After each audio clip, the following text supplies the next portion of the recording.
ഇന്ത്യയെ സ്നേഹിക്കുന്ന ഓരോ പൗരനും ഇത് അഭിമാനത്തിന്റെ നിമിഷങ്ങളാണ്, പോരാട്ടത്തിന്റെ വിജയമാണ്. ഇന്ത്യയുടെ യുവതക്ക്, ഇന്ത്യയുടെ വിദ്യാർത്ഥി കരുത്തിന് എന്റെ സല്യൂട്ട്, നമ്മുടെ സല്യൂട്ട്. ഈ രാജ്യം ഒരു കാര്യം പ്രത്യേകം ഭരണകൂടത്തെ ഓർമ്മപ്പെടുത്തുകയാണ്. അധികാരത്തിലിരിക്കുന്നവരുടെ ശക്തിയേക്കാൾ വലുതാണ് ജനങ്ങളുടെ ശക്തി എന്ന് മറന്നുപോയവരെ ജനം അത് ഓർമ്മപ്പെടുത്തിയിരിക്കുന്നു. യുവത അത് ഓർമ്മപ്പെടുത്തിയിരിക്കുന്നു. വിദ്യാർത്ഥികൾ അത് ഓർമ്മപ്പെടുത്തിയിരിക്കുന്നു. പട്ടിണി കടന്നും ലാത്തിയടിയേറ്റും ടിയർ ഗ്യാസിങ്ങിനിരയായിട്ടും പെല്ലറ്റുകൾ ഏൽക്കേണ്ടി വന്നിട്ടും ഡൽഹിയുടെ തെരുവുകളിൽ, രാജ്യത്തിന്റെ തെരുവുകളിൽ ഒട്ടും വീര്യം ചോരാതെ പോരാടിയ യുവതയുടെ വിജയമാണ്, വിദ്യാർത്ഥികളുടെ വിജയമാണ്.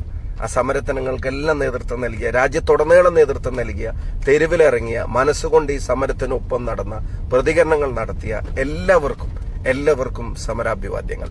ഒപ്പം ഇന്ത്യയുടെ യുവതയെ, രാജ്യത്തിന്റെ വിദ്യാർത്ഥി ശക്തിയെ അധികാരത്തിന്റെ ഹുങ്ക് ഉപയോഗിച്ച് തെരുവിൽ തല്ലി തോൽപ്പിക്കാൻ തീരുമാനിച്ച ഒരു ഭരണകൂടത്തോട് ഈ നാട്ടിൽ ആ ചെറുപ്പക്കാരെ അതിക്രൂരമായി മർദ്ദിച്ച് അവരുടെ പോരാട്ടങ്ങൾക്ക് അവസാനം കുറിച്ചിട്ട് വിദ്യാർത്ഥികളെക്കാളും പ്രധാനമാണ് എന്ന് കരുതിയ പ്രധാനമന്ത്രിക്ക് സ്വന്തം നിലപാട് തിരുത്തേണ്ടി വന്നതിന്റെ പിന്നിൽ പാറ പോലെ ഉറച്ച നിലപാടുകളുമായി വിദ്യാർത്ഥിക്കൊപ്പം നിന്ന ഇന്ത്യയുടെ പ്രധാനമന്ത്രിയുടെ വസതിയുടെ മുമ്പിൽ നിന്ന് ഈ യുവതയ്ക്ക് വേണ്ടിയുള്ള പോരാട്ടത്തിൽ നിന്ന് 1 ഇഞ്ച് പുറകോട്ട് പോകില്ലെന്ന് പറഞ്ഞ പ്രിയപ്പെട്ട രാഹുൽ ഗാന്ധിയുടെ നേതൃത്വത്തിലുള്ള പ്രതിപക്ഷ പ്രസ്ഥാനങ്ങൾക്ക്, പ്രിയപ്പെട്ട ജനപ്രതിനിധികൾക്ക്, പൊതുപ്രവർത്തകർക്ക്, മാധ്യമപ്രവർത്തകർ, ഈ സമരത്തിനൊപ്പം നടന്നവർക്ക് എല്ലാവർക്കും സമരാഭിവാദ്യങ്ങൾ.